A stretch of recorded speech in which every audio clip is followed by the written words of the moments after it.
Хиперпродукција, расцепкани и ситни земјоделски парцели, слаб откуп и несигурен пласман. Наспроти квалитетот на македонскиот градинарски производ, стојат овие сопки кои не дозволуваат земјоделецот да ужива во она што го произведува. Дебатите се водат на повеќе нивоа. Сите вклучени во процесот велат дека на среден и долг рок мора да се донесат политики кои ќе го трасираат патот кон профитабилно земјоделство.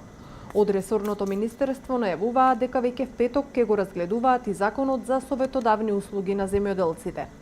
Во петок ја започнуваме дебатата за новиот закон за советодавни системи, кој што како нов закон ќе биде значена алатка и мерка преку која што навистина ќе се насочиме на информираност и едукација во делот на земјоделците и на земјоделското производство. Многу мерки и политики на долг рок се започнати како наш план и како наша стратегија и сметам дека тие ќе го дадат својот резултат, но неизбежно во целиот овој период да носиме и мерки со кои што ќе интервенираме на пазарот за да се покријат загубите или трошоците кои што ги имаат земјоделците.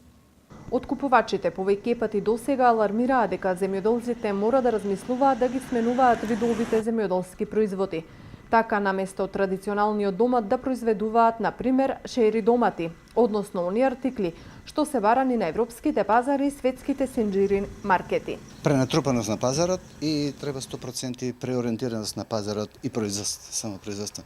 Значи, со години наназад се говори квалитет, но моја препорака е да се концентрираме на помало производство, квалитетно производство и да одиме на чери пиперки, чери и домати, ако веќе одиме на производство на домати. Иначе така домата кака што е, само назад ќе одиме и ќе губиме сите пари. Истовремено преку СПАО се работи на окрупнување на земјоделското земјиште и негова консолидација, што може да доведе до организирани парцели во кои ќе стигнуваат и системи за наводнување, инфраструктурно обезбедени што ќе олеснат работата на земјоделците. Споменам еден од податоците кој што кажува дека 60% од сите апликанти за субвенции аплицираат со земјиште кое што е до 1 хектар. Тоа значи дека ние од друга страна целосно сме фокусирани и на консолидацијата и на окрупнувањето на земјоделското земјиште како една од мерките. Не може да со една мерка да ги решиме сите проблеми, туку станува збор за цел сет на мерки.